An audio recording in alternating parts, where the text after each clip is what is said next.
Dambuhalang eel o igat ng lambat. Gaano nga ba ka-hebigat ang nahuling igat? Tara, pupunta tayo sa Misamis. Yan, meron daw. Guys, meron. May huli. Yan guys, ang laki. Hala. Guys, tingnan yung guys, oh.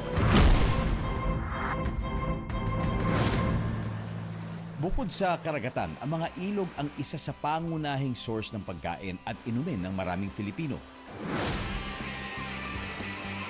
Kabilang na dyan ang malawak na Kabulig River sa Hasan, Misamis Oriental, kung saan nangingisda ang full-time vlogger na si Jerome Salvania. Mga ka-amazing, Idol Dingdong, samahan niyo kami mangisda sa ilog. Pero ang hahanapin natin ngayon ay kasili o igat. Pag walang trabaho, araw man o gabi, nangingisda rito si Jerome kasama ang kaibigang si Roms.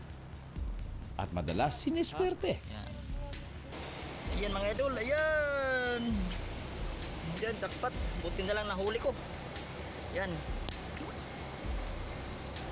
Ayan, natanggal ang kanyang sipit. Ang fresh na huli, agaran ding niluluto ni na Jerome.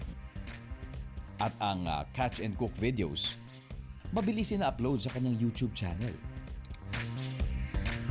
Kain na!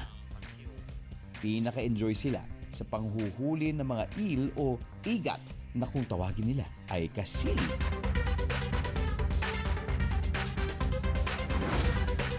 Gaano nga ba kabigat ang monster igat? Ang mga kasagutan, abangan. Ang vlogger turned fish hunter. Paano nga ba nalambat ang dambuhalang igat? Yes. Good size, good size. Thank you Lord, jackpot. Bawi.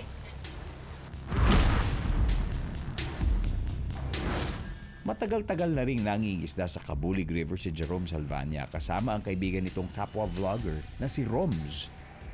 Minsan, inaabot pa sila ng ilang oras sa ilog. Ang sabi nga, pag may tiyaga, may nilaga. Isang monster igat o kasili. Yan, super laki. Woohoo! Thank you Lord. Uy, thank you Lord, yung laki. Allah! First time ko pang makahuli ng ganun kalaking kasili na may habang 5 talampakan at tumitimbang ng 10 kilo. Pag maliit daw, kasili, diretso ito sa kusina.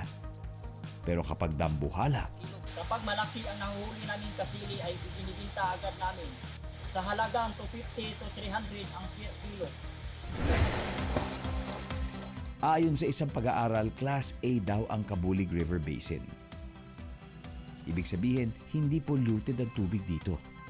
Dahil buhay ang ilog, buhay na buhay rin ang freshwater wildlife.